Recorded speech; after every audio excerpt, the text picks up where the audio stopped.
मित्रांनो, महाराष्ट्र सरकारची मुख्यमंत्री माझी लाडकी बहीण योजना जी आहे त्याचा पुढील हप्ता मिळण्यासाठी आता ई-केवायसी करणे बंधनकारक केले आहे. ई-केवायसी करणे हे काही एवढं अवघड काम नाही आहे. ते तुम्ही घरी बसून मोबाईलवर सुद्धा करू शकता. तर ते आपल्या मोबाईलवर कसं करायचं याची माहिती मी तुम्हाला या व्हिडिओमध्ये देणार आहे. चला तर मग व्हिडिओ सुरू करूया. सर्वप्रथम जाऊया क्रोम ब्राउझरमध्ये. तिथं टाईप करायचं आहे ladkibaheen.maharashtra.gov.in. इथं लाडकी बहीणची वेबसाईट दिसेल, त्याला क्लिक करायचं आहे.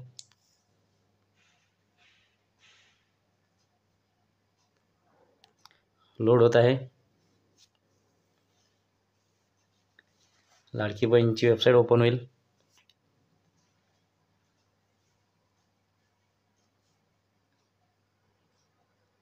इथे होमपेज ओपन झालेलं आहे. इथं जे पिवळ्या कलरमध्ये आहे मुख्यमंत्री माझी लाडकी बहीण योजना, त्याला क्लिक करायचं आहे.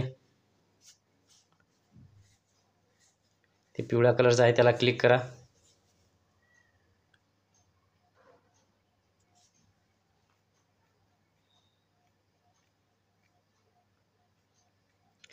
अशा प्रकारे पेज ओपन होईल.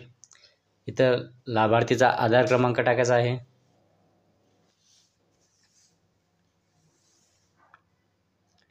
नंतर खाली कॅप्चा टाकायचा आहे. जसा आहे तसा चेक करून एक एक नंबर टाकायचा आहे कॅप्चा. नंतर मी सहमत आहेला क्लिक करायचं आहे आणि OTP पाठवा सिलेक्ट करायचं आहे.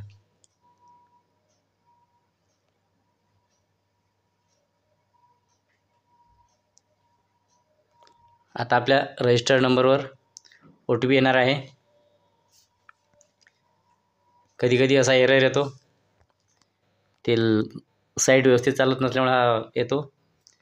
परत तीच प्रोसेस करायची आहे. लाभार्थीचा आधार क्रमांक आणि कॅप्चा टाकायचा आहे. सेम प्रोसेस करायची आहे. इथं आधार क्रमांक टाकला.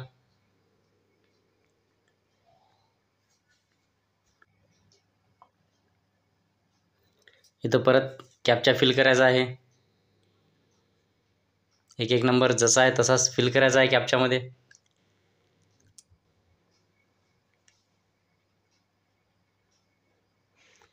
परत मी सहमत आहे आणि OTP पाठवा त्याला क्लिक करायचं आहे.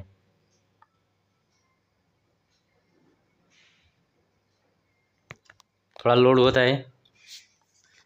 साईट व्यवस्थित चालत नसल्यामुळे थोडा वेळ लागेल.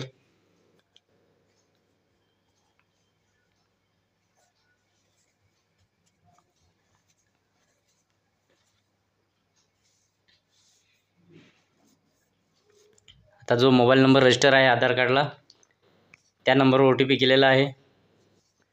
तुम्ही तुमच्या मेसेजमध्ये किंवा नोटिफिकेशनमध्ये चेक करू शकता. तो OTP इथं फिल करायचा आहे.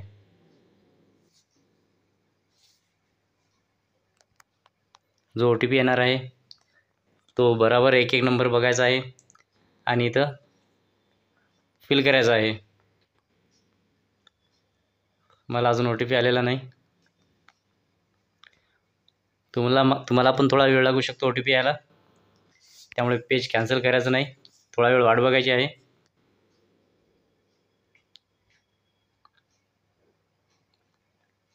OTP येईपर्यंत वाट बघायची. OTP आलेला आहे, तो इथं फिल करायचा आहे. 10 मिनिटाचा वेळ दिलेला असतो OTP साठी.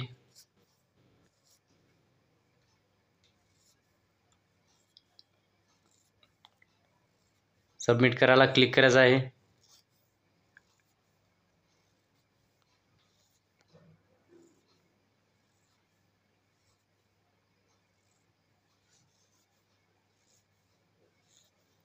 साईट थोडी स्लो चालत आहे, त्यामुळे थोडं वेळ लागेल.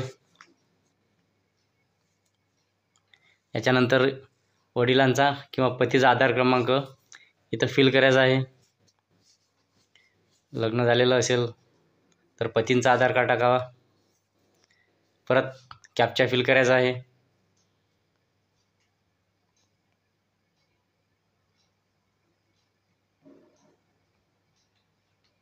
सेम प्रोसेस जी सुरुवातीला केली होती तीच.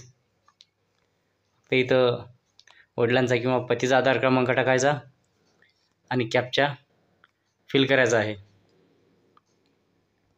परत मी सहमत आहेला सिलेक्ट करायचं आणि OTP पाठवायला क्लिक करायचं आहे.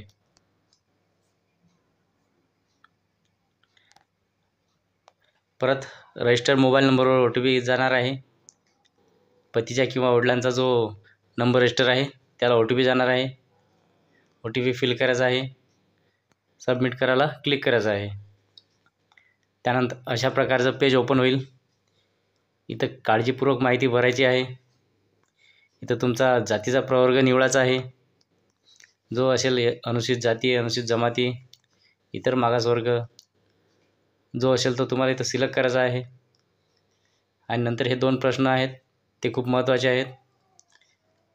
पहिला आहे, माझ्या कुटुंबातील सदस्य नियमित कायम कर्मचारी म्हणून सरकारी विभाग, उपक्रम मंडळ किंवा स्थानिक संस्थेत कार्यरत नाही किंवा सेवानिवृत्तीनंतर निवड घेत नाहीत.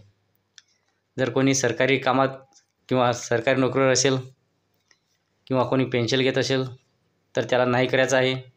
नसेल तर होय करायचं आहे. दुसरा प्रश्न, माझ्या कुटुंबातील केवळ एकच विवाहित व एक अविवाहित महिला योजनेचा लाभ घेत आहे. त्याला पण होय करायचं आहे. नंतर याला सिलेक्ट करायचं आहे. टिक मार्कला क्लिक करायचं आणि सबमिट करायला क्लिक करायचं आहे. अशा प्रकारे तुम्हाला ग्रीन कलरमध्ये एक मेसेज येईल, तुमची eKYC पडताळणी यशस्वीरित्या पूर्ण झालेली आहे. तर अशा प्रकारे तुमची eKYC कंप्लीट होऊन जाईल.